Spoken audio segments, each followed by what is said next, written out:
Karl जंग कहते हैं कि असल जीवन तो 40 के बाद शुरू होता है। उससे पहले के साल तो सिर्फ तैयारी के होते हैं, जिसमें हम दुनिया के बारे में सीखते हैं, अपने बारे में जानते हैं, दुनिया हमसे क्या चाहती है यह समझते हैं, और हम दुनिया से क्या चाहते हैं यह जानते हैं। मतलब यह हमारा रिसर्च पीरियड होता है। Because the age of 40 is not the beginning of an end, but it is the beginning of awakening. असल में जंग की फिलॉसफी हमारी उस मानसिकता को चैलेंज करती है जिसके अनुसार 40 की उम्र को अघोषित रिटायरमेंट मान लिया जाता है, और एक 40 की उम्र की दहलीज को पार कर चुके इंसान के तौर पर मेरे अनुसार एक 40 की उम्र का इंसान तीनों में से एक या तीनों तरह के एग्जिस्टेंशियल क्राइसिस से गुजर रहा होता है। जिसमें पहली चीज़ 40s तक आते आते हमारे लिए फैमिली, बच्चे और उनकी ज़रूरतें हमारी ज़रूरतें और हमसे ज़्यादा इम्पोर्टेंट हो जाती हैं। दूसरा, हमारे जीवन में लड़ने का पर्सपेक्टिव ही बदल जाता है। 30 तक जो इंसान दुनिया से लड़ने के लिए या अपनी स्थिति को बदलने के लिए तैयार रहता है, वही इंसान 40 तक आते आते खुद से ही लड़ने लगता है। वो खुद की चाहत से लड़ता है, वो अपने जीवन में होने वाले बदलाव से लड़ता है, और वह अपने लिए कुछ करने से लड़ता है, क्योंकि उसे यथा स्थिति अब पसंद आने लगती है। उसे बदलाव से डर लगने लगता है। और तीसरा, 40s तक आते आते हर इंसान किसी न किसी रिग्रेट में जी रहा होता है। चाहे वो गलत कैरियर का रिग्रेट हो, जिंदगी में कुछ ना कर पाने का रिग्रेट हो, गलत पार्टनर या फिर खराब रिलेशनशिप का रिग्रेट हो, या फिर अपने हेल्थ पर ना ध्यान देने का रिग्रेट हो। और इसी को जंग, मिड लाइफ क्राइसिस कहते हैं। जंग के अनुसार इंसान 40 की उम्र तक 3 स्टेज से गुजरता है। पहले स्टेज में इंसान 20 की उम्र तक आते आते सबसे पहले अपने आप को समझता है, उसके लिए क्या ज़रूरी है यह जानता है, रिश्तों को समझता है, उसके लिए सक्सेस का क्या मतलब है यह जानता है, और समाज के लिए सक्सेस का क्या मतलब है यह समझता है। समाज के बनाए हुए नियम और कानून को सीखता है, और इन सभी अनुभवों को मिलाकर वो अपने पर्सोना या फिर व्यक्तित्व को डेवलप करता है। लेकिन इस उम्र की सबसे बेहतरीन बात यह होती है कि इस वक्त उसमें एक अजब सी ऊर्जा होती है।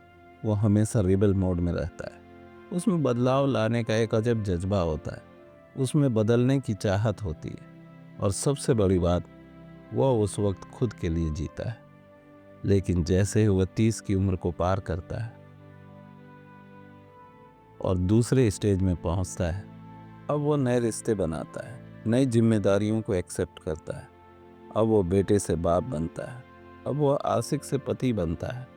अभी तक जो सामाजिक दबाव वो बाहर झेलता था, अब उसे वही सामाजिक दबाव घर में झेलना पड़ता है। अब वो खुद से ज़्यादा दूसरों के लिए और समाज के लिए जीता है।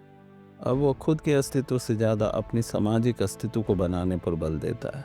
अब सामाजिक दबाव या फैमिली प्रेशर उसके अंदर सब कुछ खोने का डर पैदा करती है, जिससे अब धीरे धीरे उसके अंदर का शैडो या फिर रिप्रेसिव बिहेवियर या सोच गुस्से, झुंझलाहट और बेचैनी के रूप में बाहर आने लगते हैं।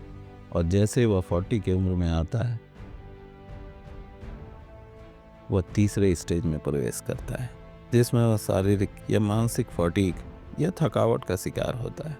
चाहे वह रिश्तों की थकावट हो, शारीरिक कमजोरी हो, समाज का प्रेशर हो, या फिर अपने पास पैसे की कमी हो। अब उसका बिहेवियर रिएक्टिव की जगह रिफ्लेक्टिव हो जाता है।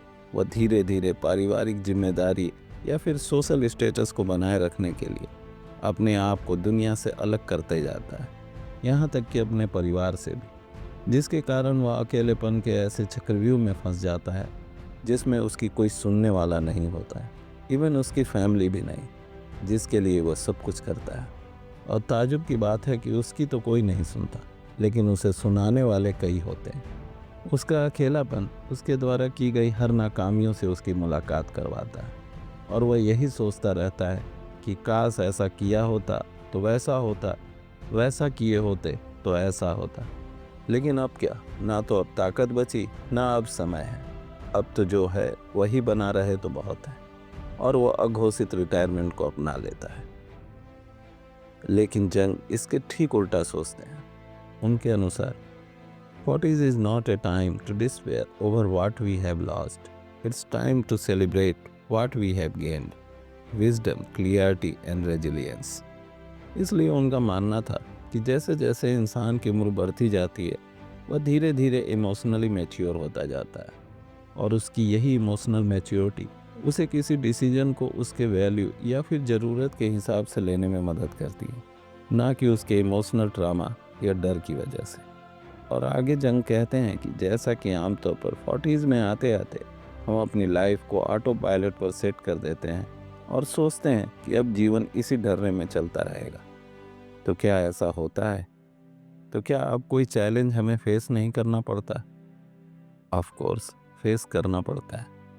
तो जब तकलीफ, पीड़ा और चैलेंज उसी तरह हमारी ज़िंदगी में आती रहती है, तो फिर हम क्यों रुके? तो फिर हम क्यों नहीं उस रिबल मोड के साथ उस चैलेंज को फेस कर सकते हैं? जबकि अब तो हमारे पास जीवन का एक वास्ट एक्सपीरियंस है।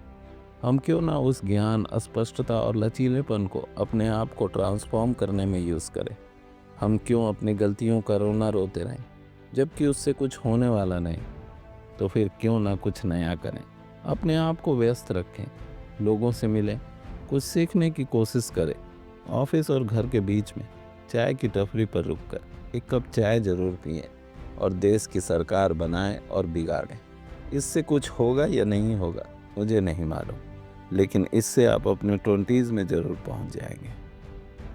Thank you and best of luck.